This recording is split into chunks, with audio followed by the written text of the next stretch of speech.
কর্মীরাই দলের আসল শক্তি, এই মন্ত্র মেনেই ২১শে জুলাইয়ের ঐতিহাসিক সমাবেশে অংশ নিতে রবিবার সন্ধ্যায় রওনা দিলেন কোয়াগাঁও ২ নম্বর গ্রাম পঞ্চায়েতের প্রধান আলাউদ্দিন ও তৃণমূল নেতা জয়নুল হক।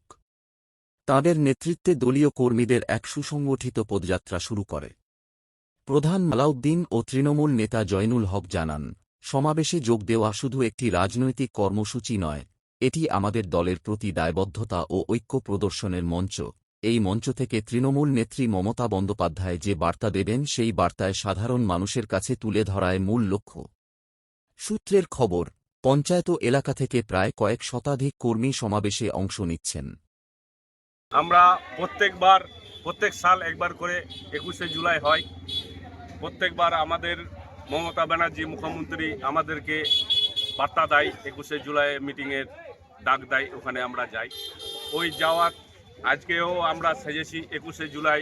কালকে হতো সকাল ৬টা হতে হতে আমরা ওখানে নেমে যাব।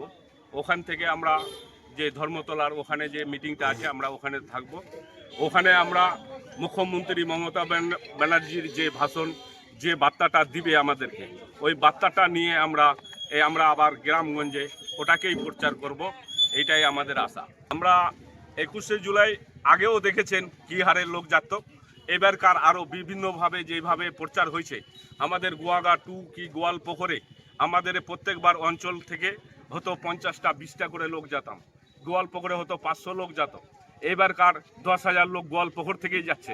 আমাদের গোয়াগা 2 থেকে ৫,৫০০ লোক যাচ্ছে। এইভাবে লোক যে হারে লোক এখন যাচ্ছে প্রত্যেক থানা থেকে হতো আপনারা হয়তো দেখবেন, মিডিয়ারাও হয়তো দেখবে যে হয়তো কলকাতাতে জায়গা পাবে কিনা, এত লোকের ভিড় হবে। এই ২১শে জুলাইয়ে দেখাই দিবে, আর আপনারা দেখতে পাবেন যে ২৬শে কী হবে। আপনার নাম? আমার নাম আলাউদ্দিন, আমি গোয়াগা 2 জিপির প্রধান। ২১শে জুলাই কালকে শহীদ মঞ্চ থেকে জননেত্রী যা ডাক দিবে, আমরা সকল কর্মীরা তার সৈনিক, সে তার ডাকের পালন আমরা করব। কাল ২১শে জুলাই জননেত্রী ডাক দিয়েছে, সকলেই যাব। উনি যা বার্তা দিবেন গ্রামগঞ্জে আসে, সেই বার্তাই আমরা কার্যকরী করব।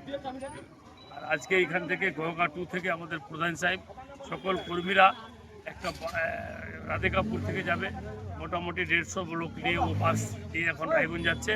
রায়গঞ্জ থেকে ও ট্রেনে যাবে। এমন আমাদের গোয়ালপুকুরে মোটামুটি ৭ থেকে ৮,০০০ লোক আমরা ২১শে জুলাই মন্ত্রী সাহেবের নেতৃত্বে, মনিদার নেতৃত্বে, আহমদের নেতৃত্বে আমরা সকলেই কলকাতা যাব।